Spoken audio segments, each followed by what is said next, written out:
बिस्मिल्लाहिर्रहमानिर्रहीम। अस्सलाम वालेकुम नाज़रीन, आप यूट्यूब चैनल देख रहे हैं। मैं इमरान खान हूँ। अपडेट्स आपको देते हैं, लेकिन सबसे पहले वो जो वाक़या मैंने आपको बताया था और पूरे पाकिस्तान के अंदर लोग उस पर बहुत ज़्यादा गुस्से में थे, गमो गुस्सा था लोगों में। जिस तरह बच्ची को पटक दिया था बालों से पकड़ के कराची एयरपोर्ट के ऊपर एक ASF के अहलकार ने, वो बहुत तकलीफ़ दह मंज़र था। बच्ची अपने बाप को मिलने जा रही थी। अब क्योंकि ये वाक़या जो है वो 10 मार्च को हुआ है, आज ये इन्फॉर्मेशन मिलती है कि ये वाक़या लगभग इसको हुए 1 महीने से ज़्यादा का वक्त गुजर गया और अब तक कोई एक्शन नहीं हुआ था। तो ये सोशल मीडिया की वजह से एक्शन हो रहा है। मैं एक बात आपको क्लियर करूं, पाकिस्तान में जितने भी ताकतवर लोग हैं वो आजकल ये कहते हैं कि सोशल मीडिया फितना है। वो आजकल ये कहते हैं कि सोशल मीडिया जो है वो लड़ाई बढ़ा देता है। वो ये कहते हैं कि सोशल मीडिया एक प्रॉब्लम है। तो एक्चुअली सोशल मीडिया एहतसाब का एक तरीका भी है।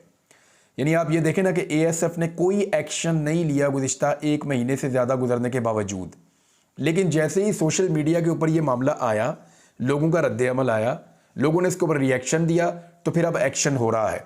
एक्शन के बारे में ये बताया जा रहा है कि 10 मार्च का ये वाक़या है मुबैना तौर पे, और हो सकता है कि कोर्ट मार्शल किया जाए उस शख्स का जिसने बच्ची को बालों से पकड़ के पटका है। उसको तो बल्कि जेल में भी डालना चाहिए, उसकी सज़ा होनी चाहिए, या जाकर माफ़ी मांगे वो बच्ची से और उसके वालिद से, ताकि बच्ची का कॉन्फिडेंस वापस आए। अब ये जो कोर्ट मार्शल का इम्कान है, इसकी भी एक रिपोर्ट आ रही है। इसकी रिपोर्ट वाकई की जो वो ले ली गई है, इसमें 1 ऑफिसर और 2 एहलकारों के खिलाफ जो है वो तहकीकात की जाएंगी। अब आप मुझे एक बात बताएं, अगर ये वाक़या सोशल मीडिया पर ना आता तो क्या इसकी तहकीकात होती? तो क्या कभी उस बच्ची को इंसाफ मिलता? या उसका वालिद जो बेचारा बाहर पैसे कमाने के लिए एक अरब मुल्क में गया हुआ था, वहाँ से वापस आया, उसकी बेचारगी को सुनता कोई? उसकी तकलीफ़ को कोई महसूस करता? कभी कोई ना करता। तो सोशल मीडिया एक तरह की ब्लेसिंग भी है। मिसाल के तौर पे पुलिस वालों को कुट लगी, मार पड़ी पुलिस वालों को, और उससे पहले पुलिस वालों ने भी ज़्यादती की। वैसे पुलिस वालों की ज़्यादती नई तो नहीं है, पुलिस वाले पूरे पाकिस्तान में जब दिल करता है जहाँ दिल करता है ज़्यादती करते रहते हैं। जो उनको हुक्म दिया जाता है उसके मुताबिक वो आवाम को जो है वो मारते हैं, कुटते हैं, उनके घरों में दाखिल हो जाते हैं, उनकी चादर और चारदीवारी का तकद्दुस पामाल करते हैं, तमाम कवानीन को बालाए ताक रख के जिसके मर्जी घर में घुस जाते हैं, जितनी मर्जी ज़्यादती करते हैं। तो वो तो पुलिस वालों का रेगुलर रूटीन का मामला है। लेकिन उसके बाद एक मामला ऐसा हुआ जहाँ पुलिस ने अपने से तगड़े को छेड़ दिया, और फिर पुलिस के ऊपर रिएक्शन आया, और वो रिएक्शन इतना खौफनाक था कि उसके मनाजिर सोशल मीडिया पर आ गए। अब देखें, हुआ ये है, पहले एक ने गलत किया, फिर दूसरे ने गलत किया, और गलती किसकी करार दी जा रही है? दोनों की जानिब से, सोशल मीडिया की। पंजाब हुकूमत क्या कह रही है? वफाकी हुकूमत सोशल मीडिया कसूरवार है। भाई, अगर सोशल मीडिया के ऊपर पाकिस्तान तहरीक इंसाफ के ऊपर चाहे आप ब्लेम करें, चाहे इमरान खान के हमायतियों पर आप ब्लेम करें, चाहे आप आम पाकिस्तानियों के ऊपर इल्ज़ाम लगा दें, जो मर्जी आप कहें, अगर ये सारा कुछ सोशल मीडिया पर मौजूद ना होता, मैं आपको लिख के देता हूँ, कोई एक्शन ना होता, किसी को पता ही ना चलता कि एक वाक़या हुआ है, गुजर जाता। जैसे सब कह रहे हैं कि रूटीन की बात है, सब कह रहे हैं बहुत मामूली वाक़या है, सब कह रहे हैं कुछ भी नहीं हुआ। लेकिन जब सोशल मीडिया के ऊपर आया और लोगों ने इसके ऊपर रद्द-ए-अमल दिया, तो पुलिस को भी थैंकफुल होना चाहिए सोशल मीडिया का। और जब जब जहाँ जहाँ पे कोई चीज़ गलत होती है और सामने आती है, सोशल मीडिया निकल कर उसके ऊपर एहतजाज करता है, और उसके नतीजे में कोई ना कोई एक्शन ज़रूर होता है। देखिए, अब यहाँ पे जॉइंट इन्वेस्टिगेशन हो रही है। पंजाब हुकूमत ने भी इसके ऊपर एक अनाउंसमेंट कर दी है। जो पंजाब हुकूमत की अनाउंसमेंट है उसके मुताबिक भी ये है कि इसकी तहकीकात की जाएंगी, और उसके बाद जो है वो जो लोग ज़िम्मेदारान हैं उनके खिलाफ कार्रवाई की जाएगी, और एक जॉइंट इंक्वायरी कमेटी है एक जो इसके ऊपर काम करेगी। पंजाब हुकूमत भी यही कह रहा है कि सोशल मीडिया पर इदारों में टकराव का तासुर देने की कोशिश की गई। मफाद परस्तों को मुल्की खिदमत करने वाले तमाम फोर्सेस के दरमियान मौजूद इत्तेहाद और ताउन के जज्बे के खिलाफ प्रोपेगेंडा करने की इजाज़त नहीं दी जाएगी। मेरे ख्याल में अगर पहले ही दिन ये पंजाब हुकूमत मैदान में आती और आकर कहती कि भाई ये चीज़ें गलत हो गई हैं, इनके ऊपर हम इंक्वायरी करने जा रहे हैं, पहले ही दिन पुलिस जो है, पुलिस का चीफ अपना स्टेटमेंट देता, तो सोशल मीडिया पर इतनी सारी चीज़ें ना होती। जितना आप इंसाफ को डिले करते हैं, जितना आप चीज़ों को ताख़ीर का शिकार करते हैं, उतना ज़्यादा लोग उसके बारे में अफवाहें फैलती हैं, उतना ज़्यादा लोग उसके बारे में स्पेकुलेशंस करते हैं, लोग उसके बारे में मुख्तलिफ बातें करते हैं। इन चीज़ों से बचने का बेहतरीन तरीका ये होता है कि बाय द बुक चला जाए। मुल्क में रूल ऑफ लॉ होना चाहिए कि जो भी गलत चीज़ हुई है उसको फौरी तौर पर रोका जाए, उसका सद्देबाब किया जाए, और उसके खिलाफ कानूनी कार्रवाई की जाए। ये है तरीक़ाकार। सोशल मीडिया को बुरा कहने से कुछ नहीं होगा। जो बुरा हो रहा है सोशल मीडिया उसको बुरा ही दिखा सकता है, उसको अच्छा नहीं दिखा सकता। हो सकता है सोशल मीडिया पे बुरा दिखाना बुरा करने वालों को बुरा लगे, और यही होता है नॉर्मली। अब बच्ची वाले मामले के अंदर भी सोशल मीडिया का एक किरदार है। इससे पहले मैं आपको बहुत सारे यानी सैकड़ों ऐसे वाकयात गिना सकता हूं जहां पे सोशल मीडिया की वजह से लोगों को इंसाफ मिला है, वरना कोई इम्कान नहीं था इंसाफ मिलने का। एक और चीज मैंने नोट की, आज पुलिस बहुत गुस्से में है, बार बार स्टेटमेंट्स आ रहे हैं, अभी कुछ और स्टेटमेंट भी आ गए हैं। पहले 2 पुलिस वालों ने इस्तीफा दिया, फिर एक सब इंस्पेक्टर हैं वो बोल रहे हैं बैठ के, उनका एक तराश खराश वाला बड़ा लंबा उनका एक ऑडियो क्लिप है, वो भी हमने सुना। फिर उसके बाद जो है वो एक और लड़का है, वो बता रहा है जी अपने साथ पिस्टल लेके घूमे, अपना जाती वेपन लेकर घूमे पुलिस वाले, कोई कुछ कह रहा है कोई कुछ कह रहा है, लगातार एहतजाज चल रहा है। दर्जनों लोग, ऑडियोज भी लोगों की घूम रही हैं, वीडियोज भी लोगों की घूम रही हैं। तो पुलिस के अंदर बड़ी बेचैनी है ईद वाले दिन के इस वाकये को लेकर।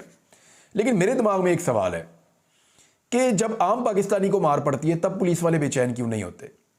यानी जब पेटी भाई को मार पड़ेगी तो पुलिस वाला बेचैन हो जाएगा, किसी और इदारे में पेटी भाई को मार पड़ेगी पूरा इदारा बेचैन हो जाएगा, किसी सहाफ़ी को मार पड़ेगी सारे सहाफ़ी बेचैन हो जाएंगे, किसी वकील को मार पड़ेगी सारे वकील बेचैन हो जाएंगे। और भाई पहले ये सोचो सारे के सारे कि हम लोग पाकिस्तानी हैं, सबसे पहले हमारा ग्रीन कार्ड बनता है 18 साल की उम्र में, उसके बाद जिस इदारे के अंदर आप नौकरी करते हैं उसका कार्ड बाद में बनता है हमारा। हम पहले पाकिस्तानी हैं, तो किसी पाकिस्तानी को मार पड़ती है तो हम बेचैन क्यों नहीं होते? यानी वकील को मार पड़े वकील बेचैन हो गए, सहाफ़ी को मार पड़े सहाफ़ी बेचैन हो गए, निकल आए बाहर। पुलिस वाले को मार पड़ा, पुलिस वालों की बेचैनी हम देख रहे हैं। किसी और इदारे में मार पड़ जाए वो सारे बेचैन हो जाते हैं। तो भाई जब पाकिस्तानियों को मार पड़ता है तब हम चैन की बांसुरी क्यों बजा रहे होते हैं? ये सारे लोग तब गुस्से में क्यों नहीं आते, तब रिएक्शन क्यों नहीं देते? उस वक्त तो कोई बात नहीं करता। तो जब आप अपना अपना कबीला बना लेंगे ना, अपने अपने पावर पोल्स बना लेंगे, तो फिर ये प्रॉब्लम्स बढ़ती जाएंगी। इनका हल ये है कि रूल ऑफ लॉ हो और सबके लिए हो, और जब कहीं पे भी नाइंसाफी हो तो सब मिलकर उसके खिलाफ खड़े हों, पूरी ताकत के साथ खड़े हों। हल उसका ये है।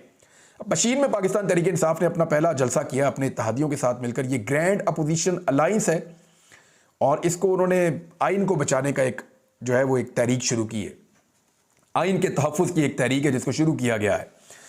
इसमें मुख्तलिफ स्टेटमेंट आ रहे हैं मुख्तलिफ लोगों के, और मैं आपको बता देता हूँ पाकिस्तान तहरीक इंसाफ का, क्योंकि सबसे इंपॉर्टेंट है। पहले तो ये देखें कि जो पाकिस्तान तहरीक इंसाफ ने क्लेम किया वो ये किया कि ये तारीखी नौयत का पशीन का जलसा है, और इतना बड़ा जलसा इससे पहले नहीं हुआ। फजल रहमान साहब की पार्टी वहाँ बहुत तगड़ी है, उसके बगैर ये जलसा किया गया है। और पशीन के जलसा के अंदर जलसागाह पानी से भरा हुआ था। कुछ लोग कह रहे थे हुकूमत ने छोड़ दिया है, कुछ लोग कह रहे थे नहीं हुकूमत ने नहीं, ये बारिश की वजह से पानी जमा हो गया है। लेकिन इसके बावजूद जलसागाह भर गई थी। बारिश के बावजूद जलसागाह का भर जाना ये बड़ी बात है, छोटी बात नहीं है। और दूसरा यह है कि दफ़ा 144 नाफज कर दी गई पशीन के अंदर, जिस वक्त पाकिस्तान तहरीक इंसाफ ने या उसकी इत्तेहादी जमातों ने वहां पर जलसा करना था। इन 2 बड़ी रुकावटों के बावजूद लोग बहुत बड़ी तादाद में आए और जितनी जलसागाह है वो सारी की सारी भर गई। और उसके मनाजिर हमने देखे, पाकिस्तान तहरीक इंसाफ ने उसको तारीखी जलसा क्लेम किया है। दूसरी जानिब से जो है मुखालिफिन कह रहे हैं कि जितना बड़ा जलसा नहीं था। लेकिन जब आप मनाजिर देखते हैं, वीडियोस और तस्वीर देखते हैं, तो आपको आइडिया होता है कि तगड़ा जलसा था, बहुत बड़ा जलसा था। अच्छा, जलसे में जो सबसे अहम चीज़ है नोट करने वाली कि पब्लिक कितनी चार्ज थी। लोग जो हैं वो पूरी तरह जलसे के साथ जुड़े हुए थे, और लोग जलसे को गौर से सुन रहे थे, और लोग मकसद के तहत जलसे में आए थे। ये कोई इकट्ठे करके बसों वैगनों में भरकर लाने वाला हुजूम नहीं था। ये अपनी मदद आपके तहत बलूचिस्तान जैसे पसमानदा सूबे के पशीन जैसे शहर के अंदर लोग बड़ी तादाद में निकलकर जलसागाह में आए, उन्होंने गौर से जलसे को सुना और उसके ऊपर उन्होंने रिस्पॉन्ड किया। तो ये बहुत इंपॉर्टेंट है। अब जलसे में कहा क्या गया, एक तो उसकी जो एक करारदाद है वो मैं आपके सामने रख देता हूँ। पशीन जलसे में अपोजिशन की जानिब से करारदाद पेश की गई। करारदाद में मुतालबा किया गया कि पार्लियामेंट को खुद मुख्तार और इदारों की मुदाखलत से पाक किया जाए। पेश की गई करारदाद में मुतालबा किया गया कि मुल्क भर में फार्म 45 के तहत इंतखाबी नताइज मुरतब करके ऐलान किया जाए। इस तरह तो पाकिस्तान तहरीक इंसाफ की 180 नशिस्तें हो जाएंगी, तो वो तो फिर सिंपल मेजॉरिटी तो उनके पास वैसे ही है, और उसके बाद उनको जब मखसूस नशिस्तें मिलेंगी तो वो तो 2/3 मेजॉरिटी पे पहुंच जाएंगे। बहरहाल उन्होंने कहा कि फार्म 45 के तहत इंतखाबी नताइज मुरतब करके ऐलान किया जाए। करारदाद में कहा गया कि पाकिस्तान के तमाम इदारे अपनी अपनी हुदूद में रहकर काम करें। अपोजिशन जलसे में पेश की गई करारदाद में मुतालबा किया गया कि मुल्क के तमाम इदारे अवाम के मुंतखब करदा पार्लियामेंट के ताबे हों। पाकिस्तान तहरीक इंसाफ की ज़ेर क़यादत अपोजिशन इत्तेहाद ने हुकूमत के खिलाफ तहरीक तहफ़्फ़ुज़ आइन के तहत हफ्ते को अपना पहला जलसा बलूचिस्तान के शहर पशीन में किया। इसका जो नाम है वो तहरीक तहफ़्फ़ुज़ आइन है, यानी आइन की हिफाजत के लिए तहरीक चलाई जा रही है। अब इसमें जो है वो जो स्टेटमेंट्स हैं वो मैं आपके सामने रख देता हूँ ताकि आपको आइडिया हो जाए कि लोग क्या क्या कह रहे थे इस जलसे के अंदर। अल्लामा राजा नासिर अब्बास साहब ये फरमा रहे हैं कि इस वतन को लूटा गया है, जिसको अवाम लाना चाहते हैं उसको जेल में रखा हुआ है, और जिसको 3 तलाक़ें हो गई हैं उसको वज़ीर आज़म बना दिया है। अब घरों में बैठने का वक्त नहीं है, मुल्क बचाने के लिए बाहर निकलने का वक्त है। आइन की हिफाजत बहुत ज़रूरी है। इसके बाद जी स्टेटमेंट शेर अफजल मरवत का, और भी स्टेटमेंट है इनके, मैं लेकिन पहला स्टेटमेंट इनका यह है कि पंजाब में एहतजाज शुरू करने जा रहे हैं। तारीख दलेर और बुज़दिल दोनों को नहीं भूलती। इस्टेब्लिशमेंट, ब्यूरोक्रेसी, अदलिया, रिटर्निंग अफसरान ने जमहूरियत का गला घोंट दिया, ये शेर अफजल मरवत ने कहा। और साथ उन्होंने कहा कि जब फजलुर रहमान साहब के खिलाफ वहाँ पब्लिक ने डीजल डीजल के नारे लगाए, क्योंकि पाकिस्तान तहरीक इंसाफ का जो क्राउड है वो नारे लगा देता होता है, और वहाँ पे क्योंकि एक धांधली हुई है बड़ी खौफनाक पशीन के अंदर, तो उस वजह से भी लोगों का रिएक्शन था। तो शेर अफजल मरवत जब बात कर रहे थे तब डीजल डीजल के नारे लगे, तो उन्होंने कहा बात चल रही है।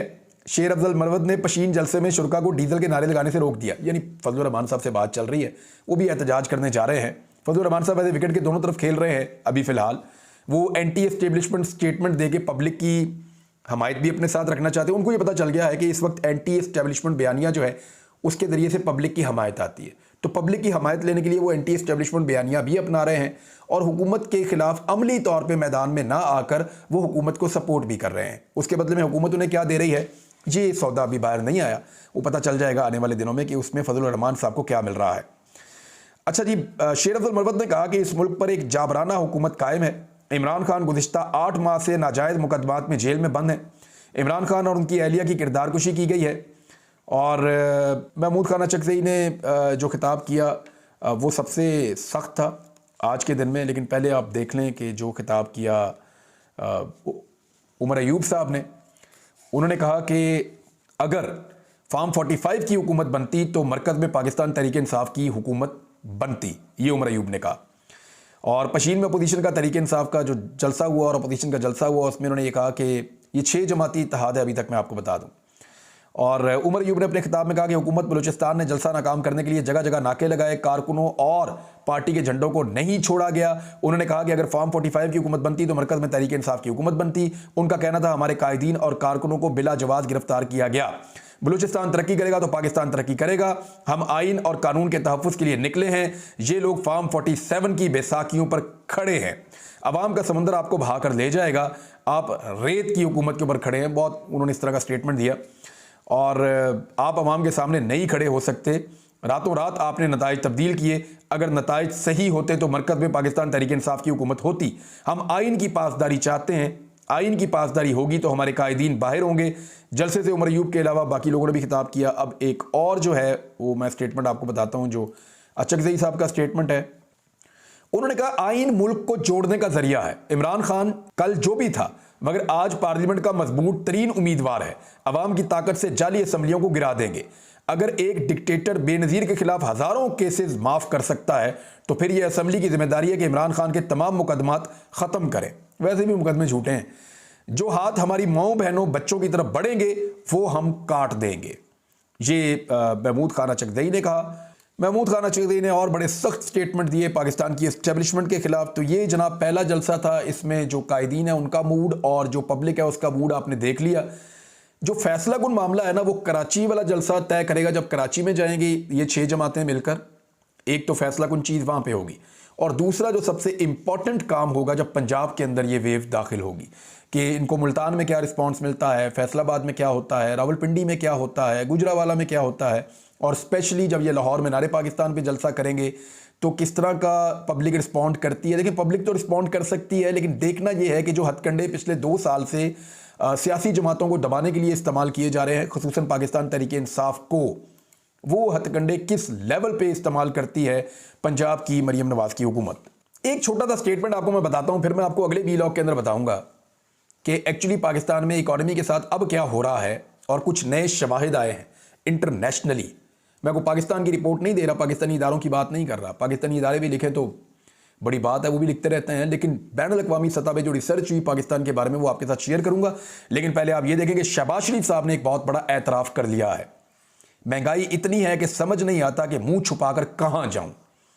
मियां साहब, महंगाई से पहले आपने मैंडेट चोरी किया हुआ है और आपको मैंडेट चोरी के ऊपर मुंह छुपाना चाहिए। महंगाई के ऊपर तो आप बाद में मुंह छुपाएंगे।